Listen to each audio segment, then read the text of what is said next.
I'm now going to take a pretty big jump of 1,000 some years. And we're going to get to, here's Thomas Aquinas. And I like to talk about St. Thomas Aquinas as art as subjective. Now, whenever I ask people tell me about art, undoubtedly someone brings up ideas that are linked all the way back to St. Thomas Aquinas. So for many years, beauty in art was considered to be objective. So for the Greeks, if we looked at a Greek sculpture, we were looking at an idealized form, and many thought we would all see this as universally beautiful. Now, St. Thomas Aquinas said, no, I think beauty is actually not the same for all observers. That for Thomas Aquinas, beauty was subjective, and he felt that beauty was in the eye of the beholder. Thomas Aquinas lived from 1225 to 1274. This is where we get that statement that beauty is in the eye of the beholder, so that each individual, we could decide for ourselves whether we thought something was beautiful or something was not beautiful. And for him, we could therefore decide for ourselves what was art and what was not art. It led to a far more democratic idea of that all of us would not see the object as exactly the same. I find it really interesting now to think about, you might say, okay, which is the real truth between these two contradictions? And I might say, perhaps think of it this way, that there are some things that we as humans all see as very beautiful. The neuroscientists are actually coming up with that there are certain spaces, that's certain ideas of vast vistas and savannas that any culture, even if they've never seen what a savanna is, looks at that and thinks, this is a beautiful space. Perhaps we think the ocean is like that too. This vast space, we see it as universally beautiful. Yeah. But I also think the other can be true also, so that perhaps we live somewhere in between where we make our own choices, but we also, out of our humanness, have these universal qualities that we can all tap into collectively and together. Yeah. For me, that's, even when we're talking about this 21st century where people are so divided, I almost often say, we might be divided on many, many things, but what we need to always look for with our humanity is how we collect together and what we all see similarly. David Hume, 1711 to 1776. Yes. Art as a learned appreciation. Now, David Hume was a Scottish philosopher, and he wrote an essay. You can find the essay for free online, and it is called Of a Standard of Taste. And he said that beauty was perhaps a standard of taste that was learned, that we were taught what things were universally beautiful. Yeah. Now, I love to credit David Hume, these ideas, with one of the reasons we have courses in art and why we have art appreciation, why we have a theater appreciation class, a dance appreciation class, because it's the basic premise. If I tell you and teach you more and more about art and these art forms, you will appreciate them more and more. You will have a deeper understanding of these areas, and you will love the works. Yeah. So one of the things I always like to say in this lecture, so let me say it here if I haven't said it before, one of the reasons I like to point out these philosophers is many of you think these things. And it's great to finally know, and for me to point out, oh, if you think beauty is in the eye of the beholder, well, that's St. Thomas Aquinas. If you think that I can teach you more about art so you will then appreciate art more. Well, that is David Hume, that connecting that to. And so that's a wonderful kind of knowledge to know as an artist and ultimately as a scholar of the arts, is to be able to say, I believe in what this philosopher said, which was this. Or you can actually compare them with each other, which is the ultimate thing that I want you to do with these lectures as well. So for David Hume, the more experience, the more knowledge we have, this led to greater taste and therefore more appreciation. Yeah.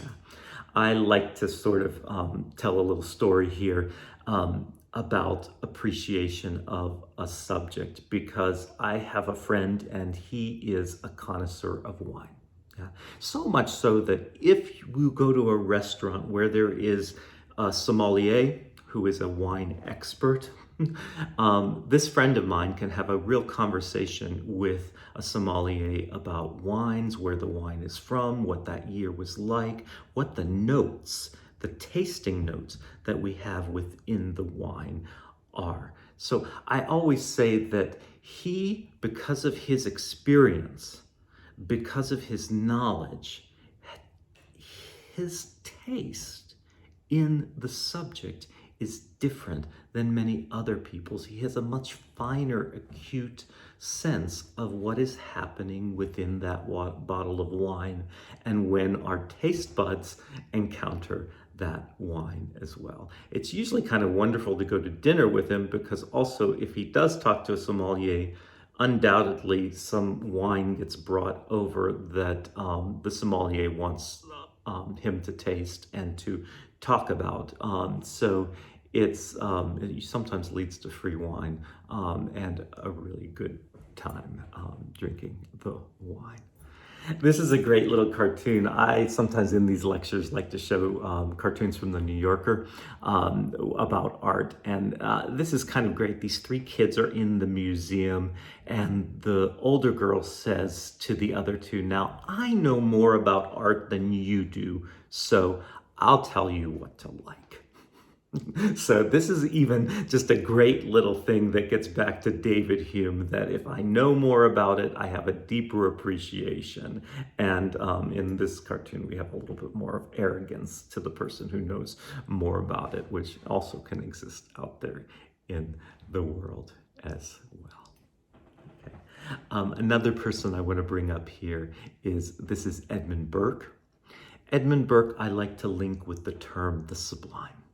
This was a term that he used. 18th century, and he related beauty and art to that which was kind of familiar and known, but he also said one of the great attributes of works of art was the unknowable parts of the world that a work of art could inform us about. That art could tap into the things that of the world that were awe-inspiring, that could be terrifying, that were perhaps incomprehensible. Now, sometimes people will say that, oh my gosh, works of art, they teach us about the things that no other thing in the world can teach us about. That is a very sublime comment about a work of art and what the power of what art did and could do. So I love this sense of sublime and Edmund Burke, linking those together. This is a great CD from the 90s. There was a group called Sublime. Yeah, and when they came out, I loved it because I thought, this was a fantastic album. But I thought, well, these guys are smart because they've named this group after something as wonderful as Edmund Burke and his ideas of art and beauty. This is a wonderful Agnes Martin. I think I showed you a picture in one of the other videos of the Guggenheim spiral with some of the white paintings. It was an Agnes Martin show. It's kind of hard to see her. I'll show you a couple examples here in the film. Let me cut away to them. But this is a great quote that she makes that reminds me of Edmund Burke, when she says, when I think of art, I think of beauty. And beauty is the mystery of life. It is not in the eye, it is in the mind. In our minds, there is an awareness of perfection. Yeah, great kind of quote. And do look up her work. Her work is really quite fantastic and quite mysterious in its beauty. The final one I want to touch on in this video is Emmanuel Kant. And for him, art was about judging the beauty, encountering the work of art and critiquing it. Yeah, I think his famous essay is A Critique of Reason. 1724 to 1804, he lived, and he theorized that the reward of art was in the delight in the contemplation of the beautiful. Now, for me, what that means is this, that we look at a work and it's that moment critiquing it and thinking, how do I take it apart? How do I put my mind around this object, encounter it, and critique its, and contemplate its beauty?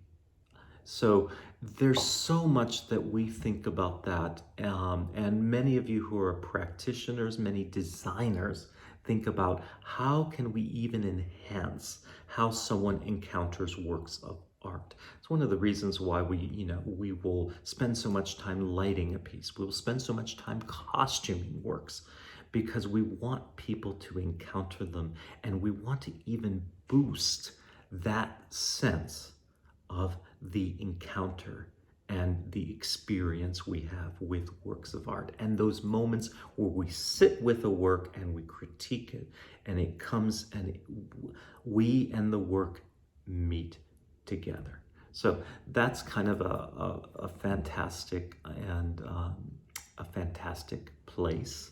I am going to post a video for you to watch of Olafur Eliasson, who is a contemporary artist, but he talks about that in his world, the art only exists when the person seeing the art is there in the equation. So when the artwork and the viewer meet, that is the moment where the art happens. So that is a very Emmanuel Kant idea of we judge, and it's that connection and that moment.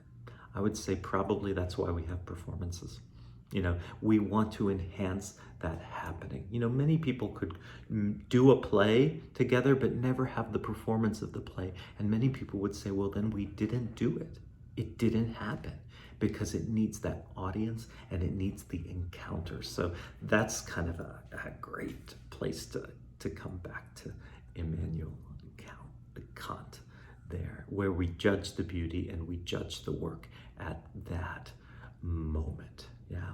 I said that he was the last one. I'm going to add just one more to the mix here, and then we're going to end this little video. But this is GWF Hegel.